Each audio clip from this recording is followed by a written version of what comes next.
Imagine standing in line for 40 minutes just to get a buzzer to wait another 20 minutes for a table.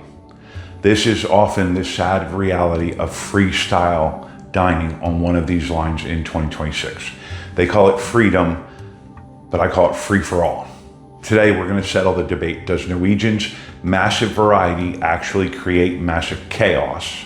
And is Virgin's no buffet approach the quiet sanctuary empty nesters are actually looking for? Let's find out. See, I've sailed both. I've eaten the steaks, I've fought the crowds, and I've paid the bills.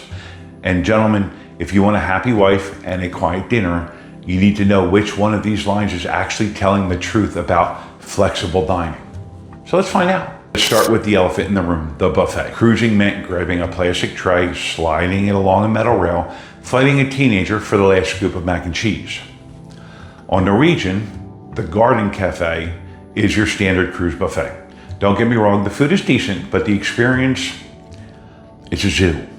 If you're sailing during peak times, breakfast at 9 a.m. or lunch at noon, finding a table is a competitive sport. I don't know about you, but at this stage of my life, I don't want to circle a dining room looking like a vulture waiting for a family of 6 to finish their pancakes just so I can sit down. Then there's Virgin Voyages.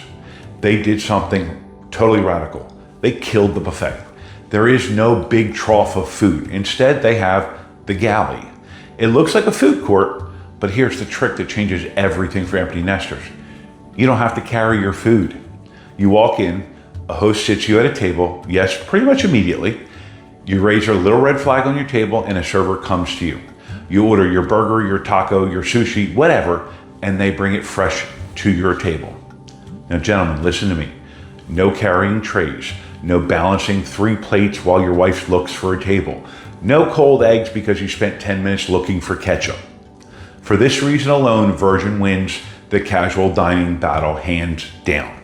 It feels like a restaurant, not a cafeteria. If you hate chaos, NCL's buffet will stress you out. Virgin's galley, on the other hand, will calm you down. But we don't go on a luxury cruise just to eat burgers, right? We want a nice dinner, a date night. This is where Norwegian sells you on freestyle cruising. The pitch is eat where you want, when you want, with no set dining times. Sounds great on paper, but in reality, at times it creates a bottleneck because everyone wants to eat at 7 o'clock. On NCL, if you don't book a reservation, you walk up to the podium and they hand you a buzzer. I've waited 45 minutes for a table on the Norwegian Prima. 45 minutes standing in a bar, staring at a buzzer while my stomach growls. That's not freestyle, that's a waiting room.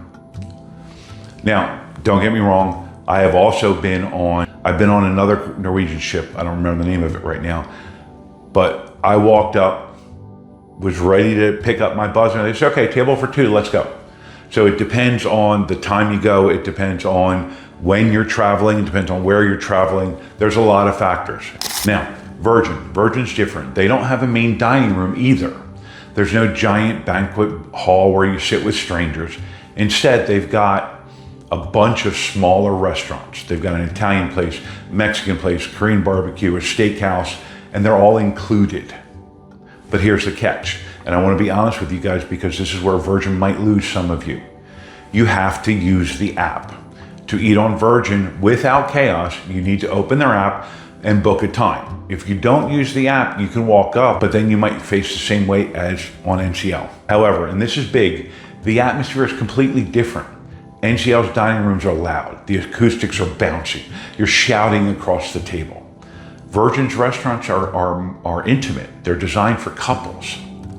If you're tech savvy enough to use a smartphone app to book a table, Virgin offers a far superior, quieter dining experience.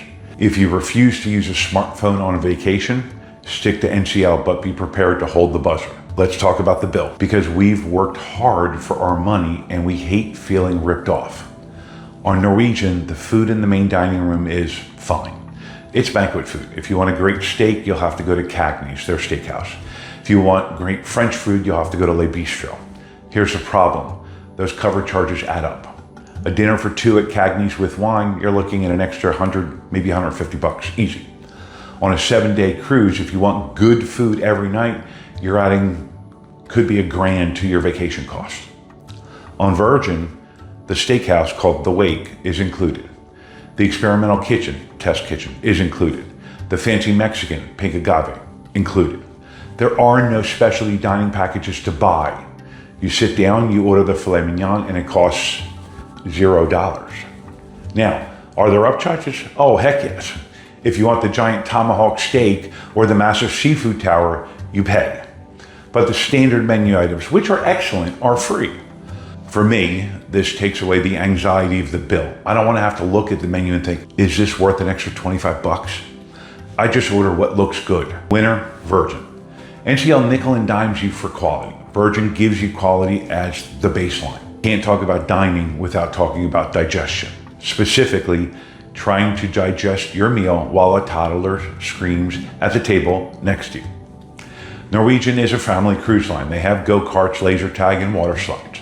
That means they attract families. Even in the nice specialty restaurants, you will have large, multi-generational families. It's loud, it's energetic. If you love the energy of kids and families, then NCL is great. But we're empty nesters. Sometimes we just want peace. You have to be 18 years old to get on a Virgin ship. No kids, none, 0. You can finish a sentence without shouting. You can enjoy a romantic glass of wine without a cartoon playing on an iPad at the next table.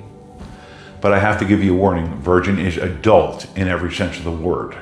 The entertainment is edgy. The drag brunch is loud and proud. The humor is cheeky. If you're easily offended, or if you prefer a very traditional, conservative atmosphere, Virgin might make you clutch your pearls a little bit. But strictly regarding the dining environment, eating in a restaurant with 0 children is a luxury I didn't know I needed until I had it. It turns every meal into a proper date night. So, who wins the flexible dining battle?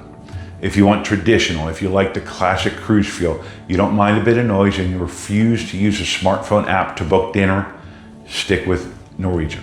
If you want relaxation and value, if you're willing to try something new and you want to eat incredible food without seeing a bill at the end of the meal, you have to try Virgin. Yes, it's trendy. Yes, it's different. But avoiding the buffet line and having fresh food brought to my table, that's worth the price of admission alone. So my advice, don't let the edgy marketing of Virgin scare you off. Once you get past the neon lights, it's actually one of the most relaxing premium dining experiences at sea for the price. Now, if you're looking for chaos, you haven't seen anything yet. I recently compared the 2 biggest heavyweights in the industry, Carnival and Royal Caribbean, to see who handles the crowds better. And let me tell you, the winner of the battle kind of shocked me. Click this video to see which fun ship is actually a nightmare and which one's an empty nester's dream. I'll see you over there.